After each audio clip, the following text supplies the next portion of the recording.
Well, hello everybody, and welcome to our first episode of History Goes to the Movies.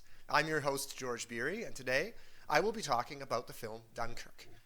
Christopher Nolan's 2017 film deals with one of the most famous events of the Second World War, Operation Dynamo, aka the evacuation of the British Expeditionary Force from France after the sudden and unexpected defeat of Belgium, the Netherlands, and northern France at the hands of Nazi Germany in May 1940.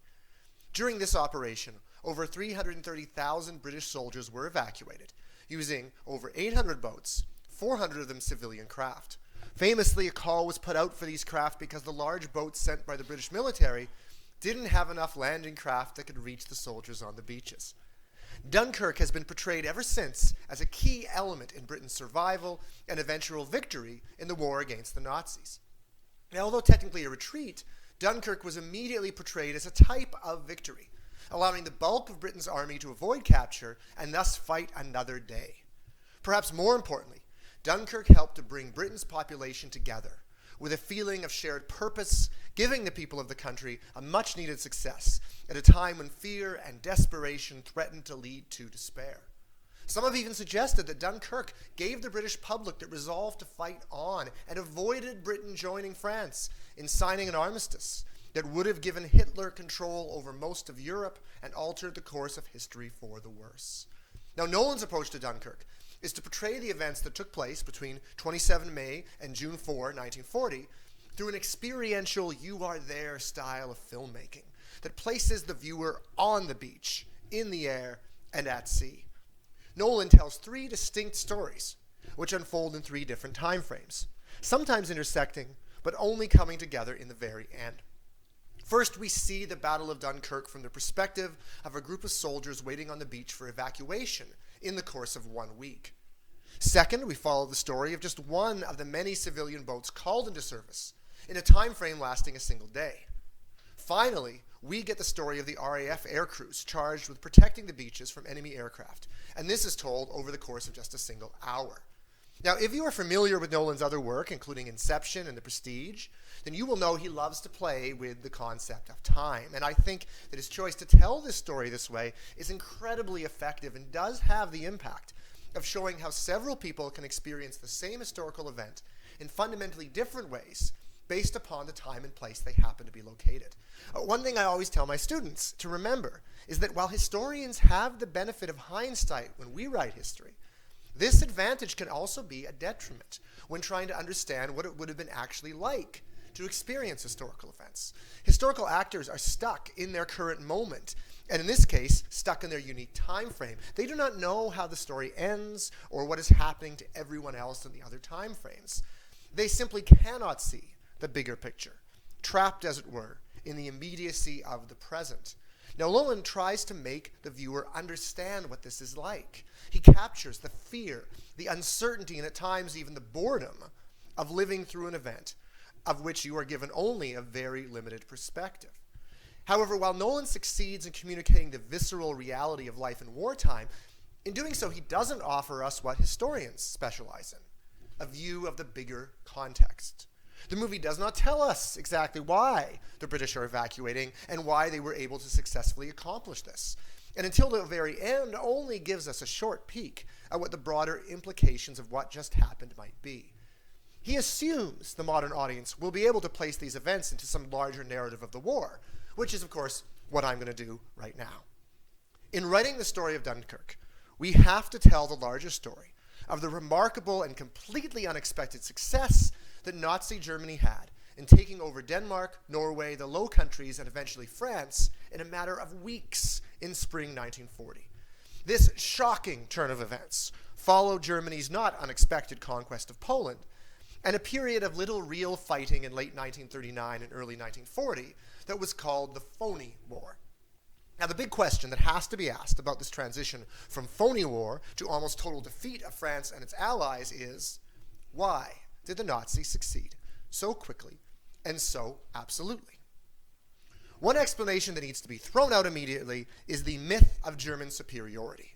Now, from watching too many documentaries on the History Channel, aka the Hitler Channel, for its propensity to show documentaries about Nazis, also Ancient Aliens, but let's not go there, you could be forgiven for getting the impression that Nazi Germany was some sort of virtually undefeatable superpower. I mean, propaganda films show us row after row of goose-stepping soldiers, columns of tanks, and of course the Nazis themselves encouraged this myth. But a quick look at objective reality reveals a very different story. Germany was crippled economically and militarily by the Treaty of Versailles after World War I, and had only begun to rebuild since about 1933. And its military was still relatively weak in comparison to its rivals, something the German generals continually warned Hitler about. On paper, while Germany could boast an army of 2.75 million soldiers, many of these were needed elsewhere, and there were only a few well-trained units that could actually go into France. The German army, therefore, numbered far less than the combined forces of England and France, with the French having an army of 2.5 million and the British 1.5 million. Furthermore, the Germans only had 2,500 tanks, fewer again than the combined forces of Britain and France.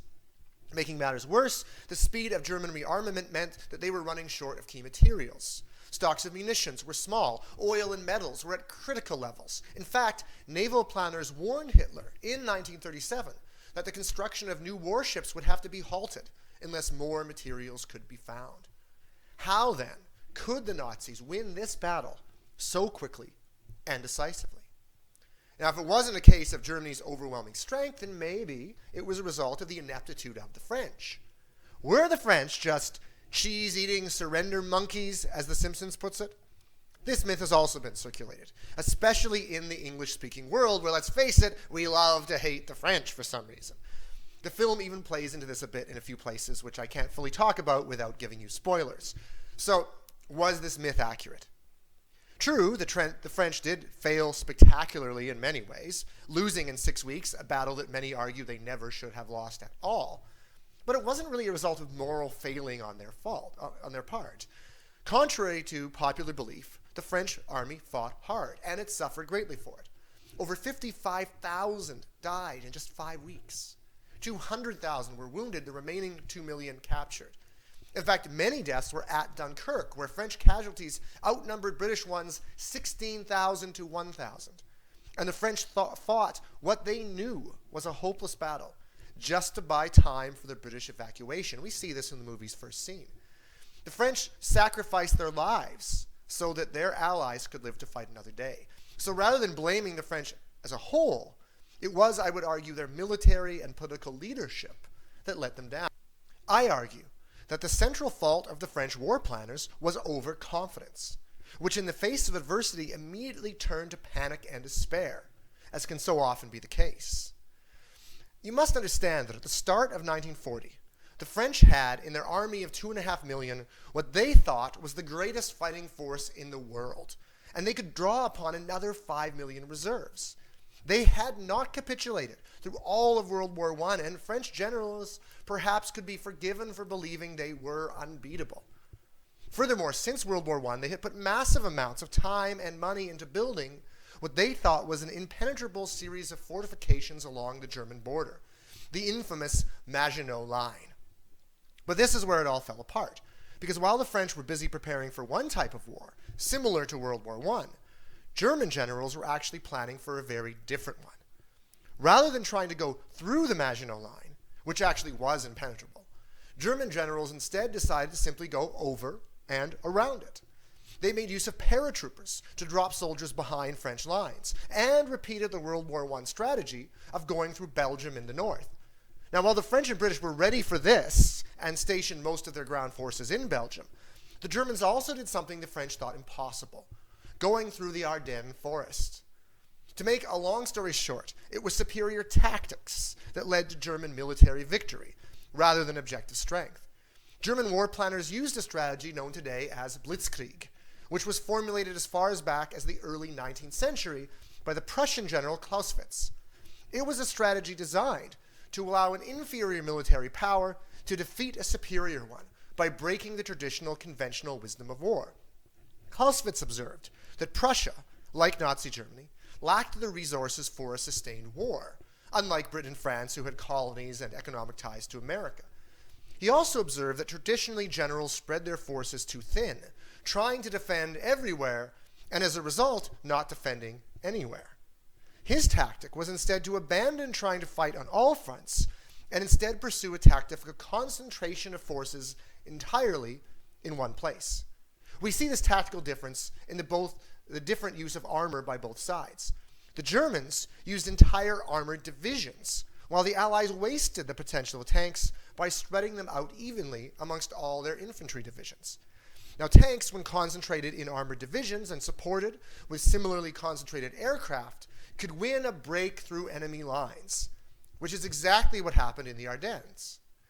The German forces, once they had broken through, would then seek to outflank or encircle the enemy. Indeed, during the Battle of France, British and French soldiers constantly complained that the Germans were everywhere.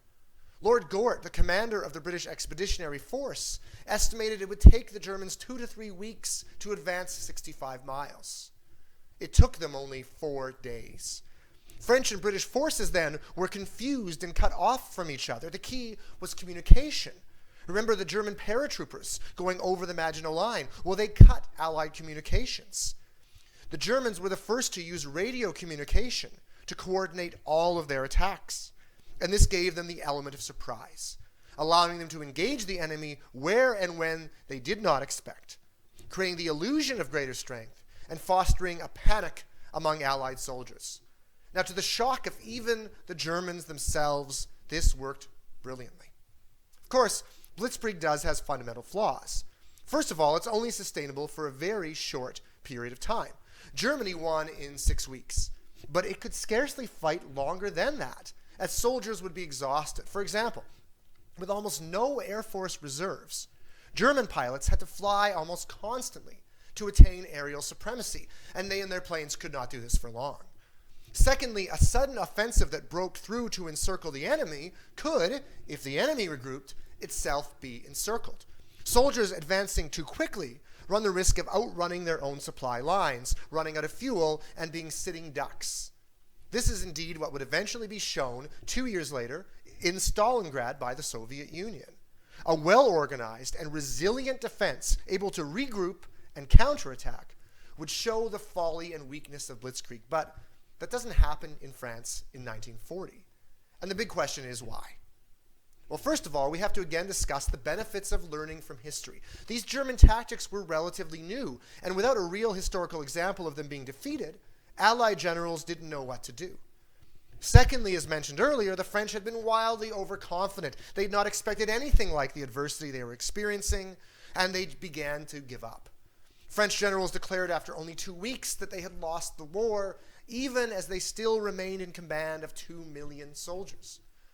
Another major factor in France not regrouping has to do with the internal political situation of the country at the time. Political divisions between left and right that had emerged during the Great Depression remain. And as hard as it might be to believe now, some within the French right wing actually thought living under Hitler preferable to living under the communists who they thought would be the beneficiaries of a long war. Indeed, much of the French inability to respond to early German victories was a result of an inability of politicians to decide on which of 3 options to pursue. 1, to make a stand in the south or west of France, hoping to defend some part of France and turn the war into a World War I style stalemate. 2, retreat to the French colonies, perhaps North Africa. Or 3, to seek an armistice on whatever terms Hitler would grant. Now, either of the first 2 were, in retrospect, far better options, but the right wing of French politics, which was never committed to democracy, saw the armistice as their chance to create stability. The idea of a pause in hostilities to restore order became very appealing and seductive for many French citizens who didn't yet know what Nazi rule would be like. And Nazis played into this as well. Hitler was conducting a massive campaign, propaganda campaign, claiming that the Third Reich was a civilized force, worthy of ruling a chaotic Europe and restoring order. And his ability to take Paris without a fight actually played into this campaign. Now, while people like Churchill, de Gaulle, and Roosevelt didn't fall for any of this, others did. And as a result, France came under the dictatorship of World War I hero Marshal Pétain, who, with what would become to be called the Vichy regime, signed an armistice without even telling the British first. Now, this decision enraged British leaders like Churchill, and this was a result of something that plays a major role in the film: a lack of trust between the French and the British. From the start, the British blamed lack of courage on the part of the French for their loss, while the French, for their part, accused the British of not doing enough to help them, as exemplified by the Dunkirk evacuation itself, which was portrayed by collaborationists as the British leaving the French and abandoning them to their fate. Now, something we see a lot in the movie is this general feeling of fear, suspicion, and resentment amongst the troops stationed on the beach. Having just been forced to retreat in humiliating fashion and facing the possibility of death or capture, soldiers could easily start looking for someone to blame. Not only were the French, who were actually fighting to hold the line, the target of scorn, but so too was the British Air Force. In the opening scene of the film, we see this.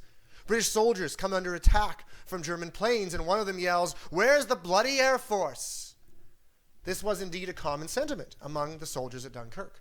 One of the most remarkable books about Dunkirk that I found was a memoir by Alistair Panton, a pilot in the RAF. He flew missions over France and was shot down 4 times that month, including once by friendly fire on the beach at Dunkirk. He recalls being evacuated by boat and hearing a familiar refrain from soldiers of 3 cheers for the Navy, 3 cheers for the fishermen, 3 boos for the Air Force. Why were the soldiers so hostile? As Panton puts it, the only aircraft they saw were German ones, because we were operating out of sight, above and beyond them.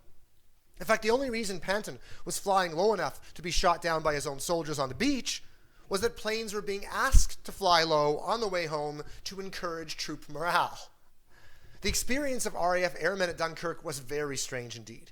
Panton writes about the weirdness of spending his evenings in a British pub when only hours earlier he had been engaged in aerial combat over France.